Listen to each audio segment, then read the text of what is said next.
Eta bestalda, nire amama Begoña Galindezi Pasaiakon, antzadan, berak kondetaban, eta zu kuriosoa esan, antza, bilera eskubidea debekatuta egoan, eta 3 baino gehiago ezinezkoa zen, ibiltzea kaletik, eta, halako gauzak, ez? Eta batu egiten ziren, antza kuadrilla bat, neskak eta mutilek, pentsa izu, 15 urteko neska mutilek, batzen ziren errekan, txalupa bat, edo zez erraukien, eta, suposatzen dut, lehenengo tontakeriak, ez?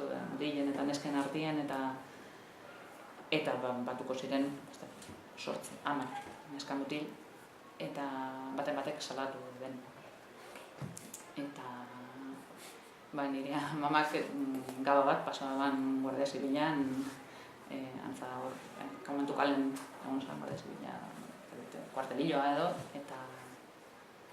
eta bertan pasatu eieban halako gauza baten gaitik gaba, logikamente, bere aurrekari guztia kontuan hartuta, eta gero hostien horrek bere kurrikuluma, ez da izan esan, antecedentes penales moduen, aurrekari penal moduen geratu jakon.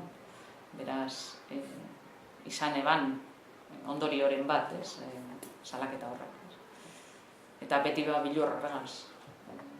Ez dakit txalupa bat egitea erreka baten, eta kuadrillan egotea, ez dakit nahiko inozentea emoten dau, eta gauza batzuk ez ziren hartzen, inozente moduan, eta gero horrek ondorioak egiten esan. Horregaitik, horrenbesteko bilurre, gero euren alabari, kasu honetan, nire amari, etxien euskera ziteko. Euren artean bai, etik amamek euren artean euskera zitea bien, bai alabiegaz ardera utzien, bada espadan.